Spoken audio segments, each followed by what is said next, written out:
하나님께서 이스라엘 백성에게 말씀하신 것은 분명한 것이었습니다. 그리고 그 증거들이, 말씀의 증거들이 항상 있었죠. 왜냐하면 이스라엘 백성이 아직 연약하기 때문입니다. 아직 하나님과 함께하는 그러한 삶에 익숙지 않고 하나님의 현존하심을 제대로 느끼지 못하는 사람들이었기 때문입니다. 애굽에서 사는 삶이 그저 하나님보다는 바로의 눈치만 보고, 또한 하나님을 의지하기보다는 어찌 보면 바로의 음식을 의지하였던 그런 인생에서 이제는 돌이켜서 여호와의 말씀으로 살아가는 백성이 된다는 것, 이거 참 쉬운 일이 아니기 때문입니다. 신앙생활 해보셔서 아시겠지만 우리가 하나님을 믿는다고 하면서도 그 믿음대로 살지 못하는 것 여전하지 않습니까? 시험에 들고 또 연약하고 때로는 오해하고 또한 형편에 휩쓸려서 시선이 돌아가고 뜻을 꺾기도 하고, 이런 것이 너무나 우리에게 익숙합니다. 우리의 연약함입니다. 근데 이 연약함에 대해서 우리가 또한 인정할 줄도 알아야 됩니다. 어리석은 게 뭐냐면 자신의 연약함을 인정하지 아니하고 고집피는 사람들이 있기 때문에 그게 참 어리석은 일입니다. 그 고집은 때로는 눈앞에 보이는 일들도 받아들이지 않거나 아니면 인정하기 싫어하는, 그래서 다른 일로 핑계를 삼는 그러한 모습들이 우리의 삶의 고집으로 나타나기 때문입니다. 그래서 여호와를 인정하는 것, 그것이 우리에겐 은혜이고, 또한 여호와를 깨닫는 것, 이게 우리에겐 감사할 일입니다. 오늘 본문의 사건도 마찬가지입니다.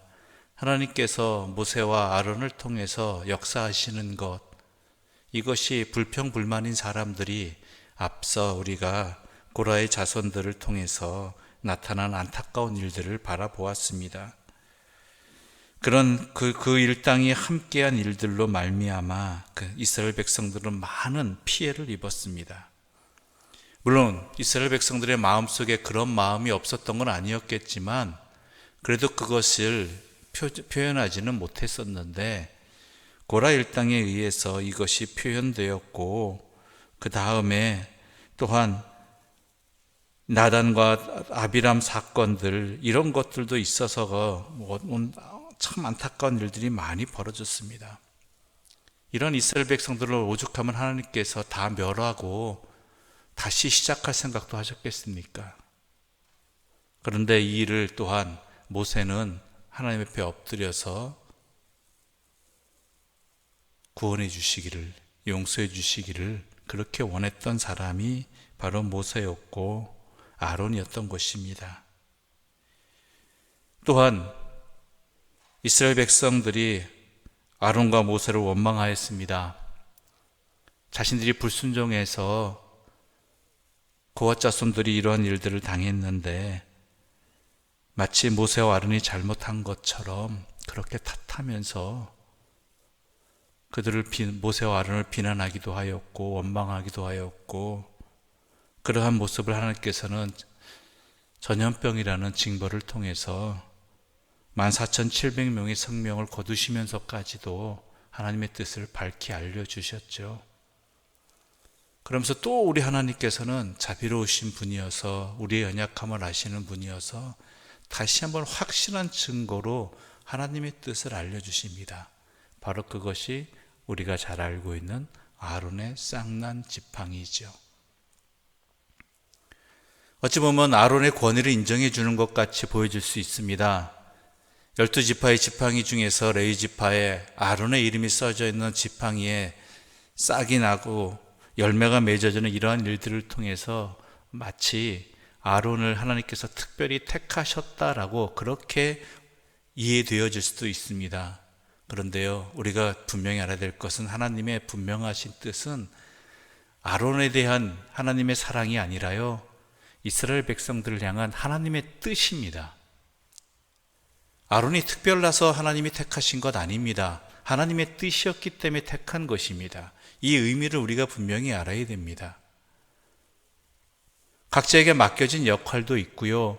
각자에게 또한 처해진 상황들도 있습니다. 이 모든 것들을 아시는 하나님께서 가장 그 사람에게 적합한 일들을 맡겨주셨고, 그 모든 선택의 기준은 하나님의 뜻입니다. 그 사람의 잘나고 못남이 아닙니다. 그 사람이 하나님 앞에서 얼마나 하였느냐, 얼마나 업적을 쌓았느냐, 이것이 선택의 기준이 아닙니다. 오직 선택의 기준은 하나님의 뜻 하나뿐입니다. 그러므로 선택받은 자나 아니면 그렇지 못한 자나 다 이 기준 앞에서 자신을 돌아볼 수 있어야 되고, 겸손해야 되고, 불평불만을 가져서는 안 된다라는 것이죠. 왜냐하면 그렇게 했다가 망한 일들이 많았기 때문입니다. 그래서 5절에 이렇게 말씀하고 있습니다. 5절의 말씀 우리 함께 읽어보겠습니다. 내가 택한 자의 지팡이에는 싹이 나리니 이것으로 이스라엘 자손이 너희에게 대하여 원망하는 말을 내 앞에서 그치게 하리라. 또 10절의 말씀 함께 읽겠습니다. 10절입니다. 여호와께서 또 모세에게 이르시되 아론의 지팡이는 증거궤 앞으로 도로 가져다가 거기 간직하여 반역한 자에 대한 표징이 되게 하여 그들로 내게 대한 원망을 그치고 죽지 않게 할지니라. 아멘. 먼저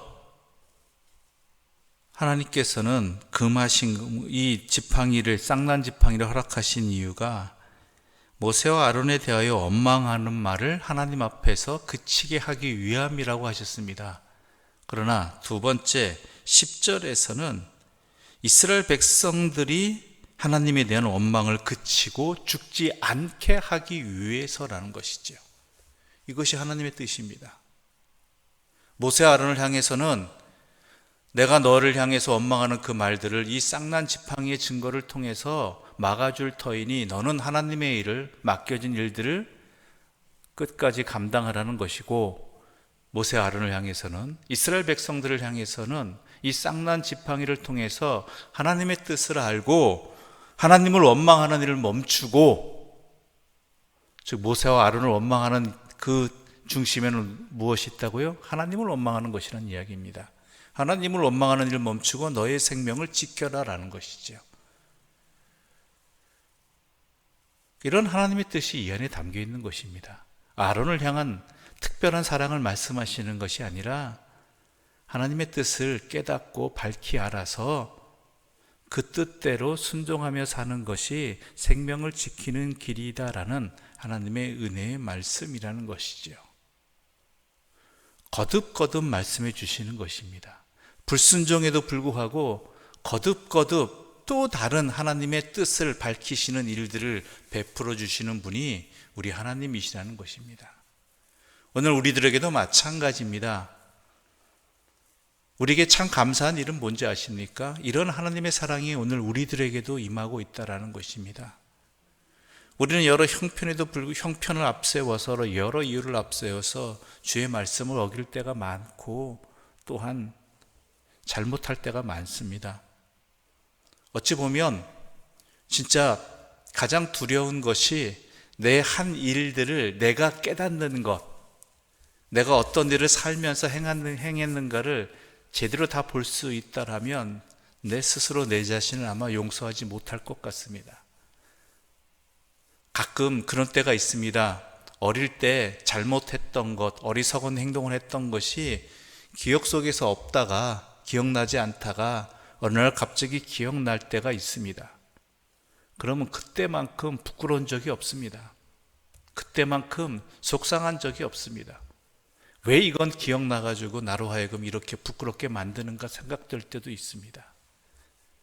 그런데 그럼에도 불구하고 하나님께서는 우리에게 거듭거듭 하나님의 증거를, 하나님의 말씀을 허락해 주셔서 우리로 하여금 하나님 안에서 살아갈 수 있는 은혜를 주신다라는 것이지요.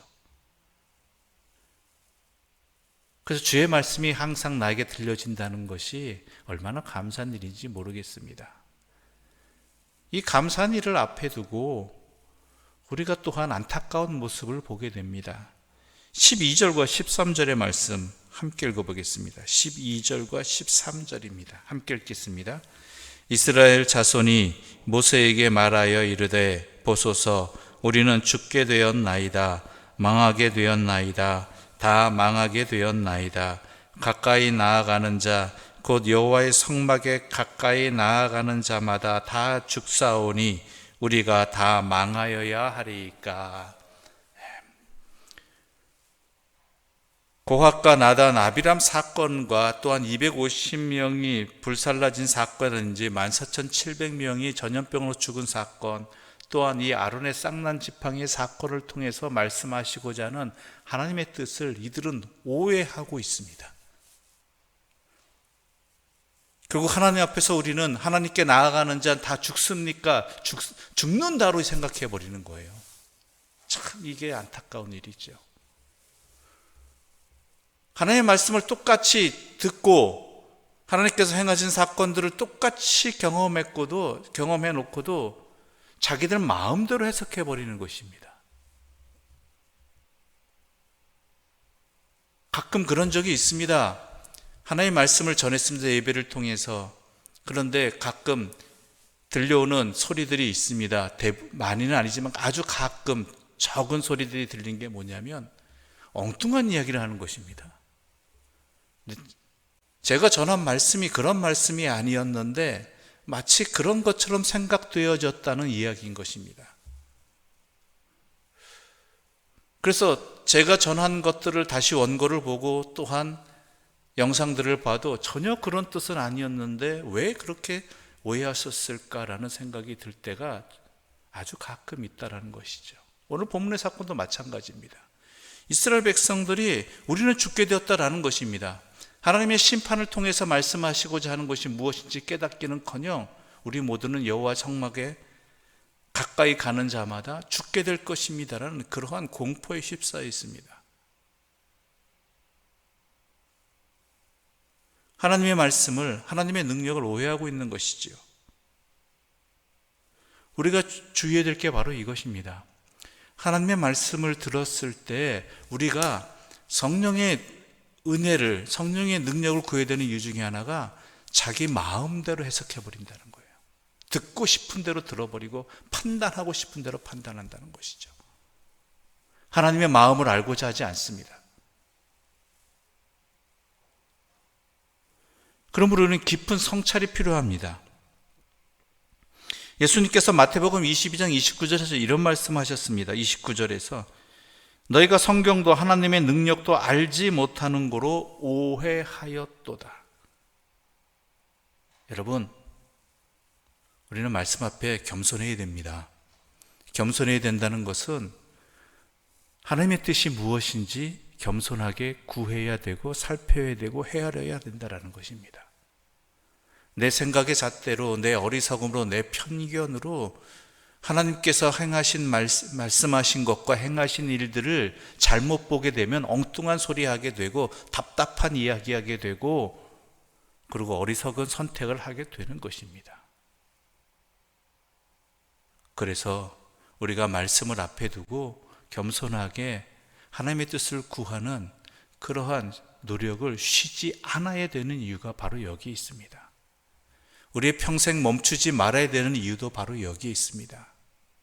그 증거가 바로 이스라엘 자손이 오늘 본문 12절과 13절에 하는 모습이 바로 나의 모습이 될 수 있고 우리의 어리석음이 될 수 있기 때문입니다. 여러분, 우리가 그동안 함께 여러 본문의 내용들을 15장, 16장, 14장 계속해서 살펴보았습니다. 아니, 그 이전부터 출애굽기부터 계속해서 보았습니다. 레위기까지. 그런데 어찌 하나님의 말씀 가운데 성막에, 여호와의 성막에 가까이 가는 자마다 다 죽게 된다라는 말씀이 어디 있습니까? 물론 그런 의미를 담고 있는 것은 있지요. 레위인 외에, 제사장 외에 하나님의 말씀을, 하나님의 성막에 가까이 나오는 자는 죽게 된다는 말씀이 있습니다. 그러나 이것이 모든 하나님께 나오는 자는 죽게 된다는 말씀입니까? 아니면 구별되어 행하라는 말씀입니까? 잘 들어야 됩니다. 겸손하게 들어야 됩니다. 하나님의 뜻을 알고자, 마음을 알고자 그 수고를 아끼지 말아야 됩니다. 그렇지 아니하면 신앙이란 이름 아래에서 내 고집과 편견이 포장되어 줄 수 있고, 또한 다른 사람을 잘못된 길로 판단하고 인도하는 어리석은 자가 될 수 있기 때문입니다. 그건 목회자도 마찬가지겠죠. 항상 주의 말씀이 새롭게 다가옵니다. 그 말씀을 또한 열심히 깨닫고 공부하고 알기 위해서 그 수고를 멈추지 말아야 하는 것도 말씀을 전하는 자의 사명인 것입니다. 가끔가다 이런 말씀을 하시는 분이 계십니다. 이미 예전에 했던 말씀 그대로 하면 되지 않겠느냐고 말씀하시는 분들이 있습니다. 물론 그럴 수도 있겠죠. 그런데요, 길지 않은 목회의 경험이지만, 예전에 했던 말씀도 은혜이지만, 또한 그 말씀에 더 깊이 깨닫게 되는 하나님의 은혜가 날마다 주어집니다. 그래서 그 노력을 멈추지 말아야 되고 그 수고를 아끼지 말아야 되는 것이 말씀을 전하는 자의 모습이라고 생각을 합니다. 말씀을 전하는 자뿐이 있겠습니까? 듣는 사람도, 또한 우리 모두도 하나님의 말씀 앞에서 이 한 권의 책이지만 그 말씀을 더 잘 이해하기 위해서, 더 제대로 이해하기 위해서, 더 바르게 이해하기 위해서 우리의 수고는 아끼지 말아야 되고요, 우리의 정성은 다해야 되는 것입니다. 그러면 그럴수록 하나님의 은혜를 더 깊이 깨닫게 되는 것이고, 하나님의 사랑을 더 감사하게 되는 것이고, 그러면 그럴수록 더욱 하나님의 마음을 품고 뜻을 품고 세상을 살아갈 수 있는 것입니다. 그래서 하나님의 말씀은 생명의 양식이 되는 것입니다. 날마다 새롭게 허락해 주시는 일용할 만나가 되는 것입니다. 그러므로 그 말씀 앞에 겸손하게 우리의 삶을 드릴 수 있는, 우리의 수고를 아끼지 않는 하나님의 백성들 되시기를 간절히 소망합니다. 기도드리겠습니다. 하나님 아버지, 감사합니다. 우리들의 어리석음에도 불구하고 하나님은 이러한 우리들을 용서하시고 이해해 주셔서 하나님의 뜻을 또 다른 방법으로 밝히 알려주셨습니다. 그럼에도 불구하고 이스라엘 백성들은 그 은혜를 깨닫지 못하고, 그 말씀을 깨닫지 못하고, 하나님의 행하심을 오해하고 자기들 마음대로 해석해버리고 슬픔과 비탄에 빠져버리는 그러한 교만한 모습을 나타냈습니다. 이러한 모습이 우리의 모습은 아니었는지 이 새벽 돌아볼 수 있게 해주시니 감사합니다. 우리가 주의 말씀을 가까이 하고 주의 말씀을 거듭거듭 읽고, 또한 성령의 조명하심 아래에서 그 뜻을 알고자 하는 수고를 놓치지 않게 해주시고, 항상 주의 말씀 앞에 겸손하게 해주시고, 주의 뜻을, 주의 마음을 깨닫기 위해 기도하며 정성을 다하여 주의 말씀을 듣고 묵상하고 나누는 하나님의 백성으로서의 삶을 살아가게 하여 주시옵소서. 이러한 일을 감당할 수 있도록 주께서 우리에게 은혜의 은혜를 더하여 주시고 성령의 충만함을 허락하여 주시옵소서. 예수님의 이름으로 기도드립니다. 아멘.